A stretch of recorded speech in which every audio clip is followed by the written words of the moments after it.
And I'm David. We're talking about the Survivor premiere. It was the first episode of Edge of Extinction. Yes, which is like such a dramatic title. I don't know if it was such a dramatic episode. It was not until you know we get to the end. Till the very end, which that was like, dramatic. Okay, yeah. We're ready. It was kind of a like slow roll into what the season is going to be. Right. We start, you know, with most of them on the boat, but then they bring in the 4 returning players. Yes. Which, and then Jeff just like lists all their stats. Like, why are these people great? I was like, hello, they already have targets on their back. Yeah, these people know who they are. And then he's like, Aubrey's made it 76 out of 78 days. If I were Aubrey, I would have been like, can you shut up? Zip like, it. Yeah, got it. Like, hopefully, I was hoping a couple people didn't know who I was. Right. But no. Okay. Right. Yeah. And then they sort of divide them into 2 tribes, right? Right, they're on the boat. And we do see Lauren, who's very excited about Joe and Kelly. And then right away, of course, as we always know, they jump right off that boat, and Keith can't swim. And Keith can't swim. That poor kid. He was like, ah! We talked about in our cast assessment video how he's, you know, sort of come from nothing and went into a lot of things not knowing what they were. Right. And he just sort of figured it out as he went. And I'm like, did you get cast on Survivor and not know what you were in for? Because I don't know how you don't take a swimming lesson. Well, he did. But I think when you learn to swim at 20 when you're an adult, or 19, and you're just learning to swim, probably cramming learning to swim before you go on this show. Right, and then all of a sudden you're in the ocean. Yeah, it is different. I bet he learned in a pool. Yeah. Right. And then he was thrust into the ocean. It is different. Right. But, you know, he's there and he was trying. Yeah, he was trying. But someone did have to, like, help him into the boat. Yeah. And then the other thing we see on the boat is Ron finds a secret advantage. Oh, right. Right off the bat. So he just slips it in his pocket and we find out about it later. Yeah. So we're off to our camps. Yep. We see Kelly and David's sort of approach of just like, let's be friends. Yes. With everybody. They know they need to like just build relationships. Yeah. You know, like don't think of me as a returner, just think of me as like your campmate, you know? I'm your friend. They're both and they're not necessarily trying to pair up, which I think is smart. Right. We didn't see any pair-up combos between the returnees. Yeah. But I assumed they had already done that before they got on the main boat. Sure, yeah. But they're smart to like kind of go their separate ways because you don't want to be thought of as a unit as like 2 returners. We learn a bit more about Wendy. Yes. Okay, so as soon as there was talk of her being awkward and having this mild Tourette's, I was like, I typed on my phone, I was like, Sarah fave. Sure enough. You can't introduce me to someone with the most adorable Tourette's and tell me she's socially awkward and not want me to love her. Right. That's that's a given. So that's Sarah, how it works. Sarah would have been in that little trio of Reed, Keith, and Wendy. Yeah, so Sarah would have been the 4th. that trio sort of develop, and I would have been right there with them if I were on the island with these people. I can't help it. I love it. Yeah, but I do hope that Wendy, I'm like fascinated by this Tourette's. Just, I mean, Tourette's is interesting generally as a condition, but like hers, you know, manifests in tics and not necessarily the stereotypical cursing that you would expect. And I saw when they were later on, like she's holding her eyelid up. I guess maybe her eye was twitching or something. So I'm just sort of interested to see how she deals with this on the island. Maybe it's, you know, the same as her everyday life, but it'll be interesting to see. I mean, she kind of mentioned, and I would assume when you're under sort of some stress, it's gonna it manifests, come up, and so I have to imagine she is gonna deal with it at least in this first week. Yeah. Well, maybe it comes up later. But yeah, I love it's so refreshing that she can just talk about it. And let's be open and explain it to everybody. Yeah. And look, we all learned. Yeah. We thought Tourette's was this one thing, and now we learned it's something else as well. Yeah. So then on the other tribe, Kama, we see Joe and Aubrey, and Joe's kind of talking about he's trying to lay low, but people just come to him and Aubrey because they've done this before. They're like, are we building the shelter the right way? They need to do these things that those 2 people have already done. They have to step up and be like, oh yeah, let's just like move this over here. They can't just step back and be like, oh. And then the 2 of them, I mean, maybe it was a little bit of editing, but the 2 of them fully just build fire with no flint. Like, I was like, okay, well, everybody's got their eye on you. And specifically Eric on their tribe is a little annoyed, I would say, that they're there because he's like, part of the experience of Survivor is like, you got to figure it out on your own. I don't want to just like have someone tell me how to do it the whole time. It's true. If you're depending on somebody, you're not learning the skill yourself. Right. And you may need that skill. Yes, that's later important. On. That's right. So I actually was surprised that little snippet was really all we got of that. Yeah. No other groups did we see going, how do we get these people out? Right. They're the first ones. You know, like we didn't see any of that of people working against the returnees, which surprised me. But what was interesting too about Eric's situation is that he wanted to keep Joe over Aubrey because he's like, Joe's a shield for me. So like, let's just get Aubrey out. And you know your tribe is winning. As Yeah. long as you are on a tribe with him, you're probably safe. Yeah, you're probably not going to tribal. Yeah, that was valid. Yeah. Plus, we all know Aubrey is like a genius. Yes, right. I would be terrified that she's just going to win the whole thing. Yeah. So then we go to immunity, right? Well, we see a little bit more of Ron's secret advantage. Right. So he opens it up, it leads him to another place, he's got to dig, of course, he's freaking out, losing his mind. Yes. But it's pretty interesting what he has. It's something that I have not seen before since I've been watching the show, this reward menu kind of thing. Menu of advantages. Yeah. A menu! Yes. He has to use it, though, before the third tribal council. He only has the 3 tribals to use it, so who knows if he'll need it, and who knows which one he'll need at what time, but he's got those options for a little while. Right. Which is nice. Oh, absolutely. Now we go to our first immunity! Right, and it's a combo immunity reward. Now this Classic Survivor. But this was very physical, I thought, compared to a lot of the challenges. Just the climbing up the rope at the beginning, that's a skill that only a few people on the whole island could probably do, and I think generally the physicality can be extremally difficult, but it's usually accessible to everyone, is it not? Well, you're talking about the one where only one person climbed up. Yeah. Yeah, I feel like that's pretty typical because it's like you pick the one person who can do that one thing. Yeah.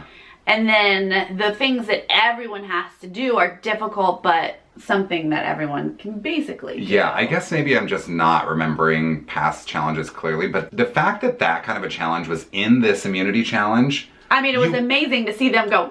And you have to then keep Joe and Chris in the game. Yeah. Until those types of things start to disappear. Right. So like they're not gonna vote Joe and Chris out right away because they can do extremely physical things like that. So sure enough. Absolutely. And they're pretty evenly matched, Joe and Chris. Yeah. But just bloop bloop bloop right up that rope. Yeah. So they start out pretty close. Yeah. It's until we get to this little bridge thing. Yeah. The Manu tribe just could not had no balance. Get across. Yeah. They kept falling. Wentworth hits her head. She's like busted her head. Right. But meanwhile, Kama's just like getting across, help, trying to make it easier. The next person then can get across and help as well. Right. So they are then able to get a lead. Yeah. And from then kind of kept their lead. Of course, we end with a puzzle and that helps to even things up a little bit. Yeah, shorten that lead.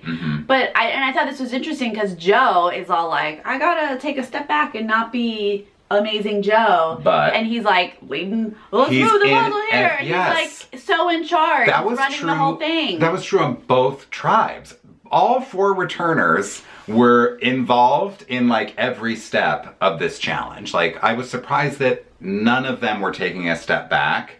And because I thought Kelly did take a step back because she wasn't one of the first few to go across that bridge. Yeah. It felt like she got so frustrated that she was like, fine, I'll cross the bridge. Yeah. And then she like, loses it. But all 4 of them were helping on the puzzle. Like, I guess they just all have this mentality of like I know I'm a target and so I have to help win. And if I'm not pulling my weight, then that's even worse, because they're expecting more from us as returners. And they have to feel in danger at the first tribal. Oh, 100%. You never know who to get rid of at the first tribal. Yeah. So it would be easy to get rid of a returnee. I'm sure they were fighting for it in this. So it turns out Kama wins, and so they also win this reward of Flint, which they do not need. But okay, sure. But they have it. Thanks. Yeah. And that Manu is now... Manu to Tribal. Yeah. Now, they had set us up editing-wise right before Immunity, showing us the 3... who were off in the ocean, little misfits, teaching being a group. Keith how to swim. Yeah. And we see, I believe it was Rick, the newscaster, being all like, look at those 3. Yeah. Well, I guess they're in an alliance. Right. And I was like, zip it, dude. Yeah. What are you trying to be the most vocal person on your tribe? Why? I thought you were laying low. No. Yeah, no. And then, interestingly, he's the one who's at the well with that trio. Yes. And Reem... So this is after Immunity. Yes, after Immunity now, and they're back, and, you know, people are strategizing now. Who are we targeting? Who are we targeting? And Reem is saying to Rick, we gotta split up Kelly and Lauren. Because Lauren, you know, she loves Kelly, she knows Kelly, and they've kind of been together. And I think she's right. You do need to split that up. Right, exactly. Okay, pause. Great info, Reem. Yeah. You are spot on. You're seeing it. Lauren is going to be good at this. Yeah. She loves Kelly. She is an athlete. They have bonded. Yeah. The 2 of them are going to be a duo that you're going to have to deal with. Yeah. Why did you just blurt it out so just in your face about it to Rick, who, I don't know, did you bond with Rick? Do you know him? Do you have some sort of closeness with him? Yeah. Do you feel safe just sort of laying it all out to him? Apparently she does. Apparently she does, yeah. So she's very assertive, right, at the well in the way that she's saying this, rather than, you know, you just need to maybe just float it. It's an art. And what do for we someone who has watched the show like she says she has, you would think she had, I don't know, took some subtlety, notes and was like, I have to be subtle. Right. I don't know. She did not. Yeah. Now, Keith apparently doesn't feel great about the way this is going down between Reem and Rick, and he goes back to the rest of the tribe and just tells Kelly, like, well, they're throwing your name out, and Lauren, you know, they want to get you out. Pause again. Okay. So I get that he was like, whoa, this, you know, I don't know exactly what triggered him. Maybe it was just like, I don't want to play this way. She came across really aggressive. Like, whatever it was a flag. But, whoa, you just then blurted out to the rest of the tribe? Yeah. So much for that alliance there. Yeah, well, that caught me off guard. Yeah. Well, okay, that's how he wants to play. So Kelly is, you know, obviously frustrated. But at this point, people are already targeting Reem. We saw earlier in the episode, she's picking people's clothes up, drying it out on the beach, not asking anyone if she can move their stuff. How do you feel about that, David? How do you feel about that? I just feel like, I get it. You're a mom, and a lot of moms, they just pick their kids' stuff up and they move it, right? Yeah. Because nobody puts anything away at home. Right. I'm sure this is the way she's used to operating, and she thinks she's being helpful, and she is being helpful. However, people on Survivor need one reason to vote you off the island. Grown adults. They're adults. And they know how to lay their clothes out to dry. So that is a helpful thing, but what would be more helpful is for you to say, Sarah, do you mind if I move your stuff to the beach so it can dry out faster? And you might say, oh, I think it is hanging on the tree and that's fine. And there you go. I would hate someone touching my stuff because you have idols and secret advantages hidden in your stuff. Yes. So get off of my stuff. Right. That's really sketch in the game of Survivor. Right. And I thought it was so interesting that, you know, I think it was Keith was like, you're such a mom. And she was like, oh, don't even. Don't. And I was like, wait. But you're acting like a mom. Exuding momness all over the place. That's right. Whether you are a mom or not, like that is what you are doing. Right. I think she just had one of those personalities that it doesn't really matter what it was, whether it was touching her clothes or what it was going to be. They would have found a reason. They were going to be like, I just don't get along with her. Yeah, you know? Right. And then we see a little bit, and this was maybe just a little bit of an editing trick to like throw us off a little bit, but we see War Dog and David talk to Wendy in private in the forest, and she's saying like, look, I'm going to vote with Reem tonight, like we really need to split up Kelly and Lauren, da-da-da-da. So then War Dog's like, well, maybe we need to flip on Wendy because she's too stubborn, and that doesn't make me feel good for the future. So we went from we need to split up Kelly and Lauren to we need to split up Reem and Wendy. Reem being the target, then potentially Wendy being the target. Right. Now, what's very interesting, Wendy, we've already expressed, I adore her, but her choice to just say, oh no, I'm loyal to Reem. Over the rest of the tribe. We are what? Day 3? Yeah. We are day 3, and you're trying to win this game / at least play this game. Right. And you just flat out don't talk or... Right, because there was no even indication of like, well, I'm with Reem and we have these other 5 votes. Yeah. No, it just seemed like she was with Reem and it was the 2 of them until the end, I guess. Yeah.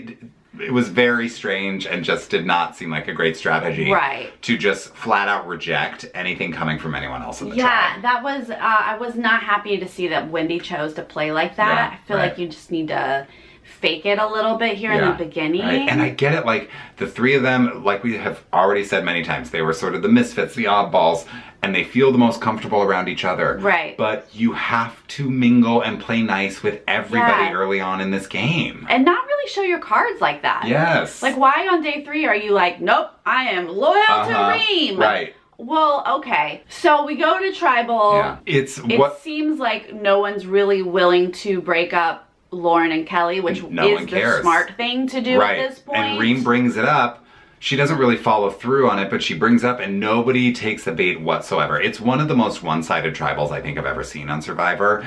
It just is like, Reem this, Reem that. And Reem is just already, it's day 3 and she's already talking about, well, you know, if I could do things differently, I think I would, you know, go back and do this. She said she was trying to do a good thing, trying to do her part around camp, but now she's on the chopping block. We should say though, she started tribal very defensive. Yeah. She's annoyed. She's mad. She finally gets to go on this show that she cares about. And first tribal, they're saying that she should be the one to go. Right.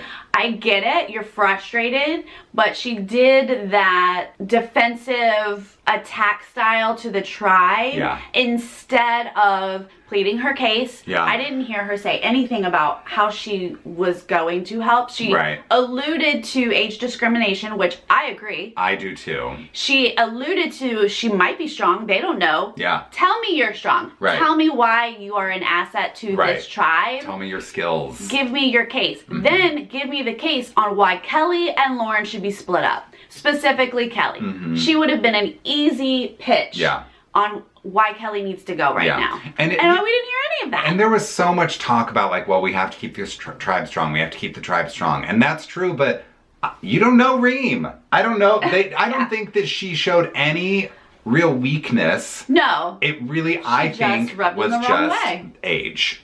They're saying she's the oldest woman on this tribe and we have to keep the tribe strong. We see it all the time in all of these shows. Yeah. It would be the same thing in the Big Brother house.